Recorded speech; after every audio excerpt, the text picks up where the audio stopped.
भौतिक मन्त्रालयको विनियोजित रकम 1,51 खरब छ।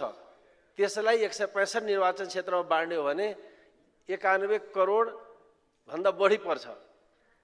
मेरो क्षेत्रको त्यो हक होला नि, सबै क्षेत्रका जनताको त्यो समान हक होला नि, किन परेन भनेर जान्न चाहन्छौँ। के त्यो क्षेत्रमा सडक आवश्यक छैन?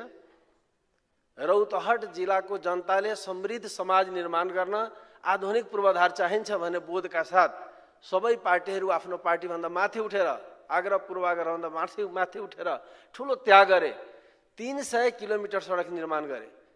देशको त्यस्तो कुनै ठाउँ छ जहाँ जनताले बिना मुआवजा बिना बजेट 300 किलोमिटर सडक निर्माण गरेको होस्? सरकारले त्यसलाई सम्मान गर्नुपर्छ, निराश गर्नुपर्छ। के त्यहाँ तपाईहरुको पार्टी छैन? के प्रभु शाहको क्षेत्र हुँदैमा, प्रभु शाहको जिल्ला हुँदैमा के त्यहाँ बजेटै हाल्नु हुँदैन? के तपाईको पार्टीबाट अब मान्छेले छोडिदिनु पर्ने हो? होइन भने त्यो कर्मागत योजना किन काट्नुभयो भन्ने प्रश्न आउँछ।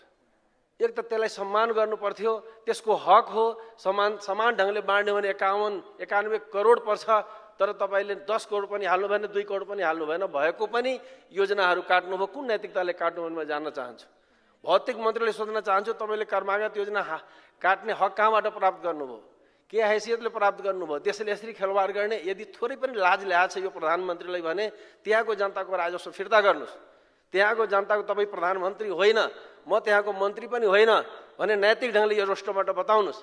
यदि तपाई सबैको हो भने किन बेइमानी गर्नु भन्ने प्रश्न गर्न चाहन्छु।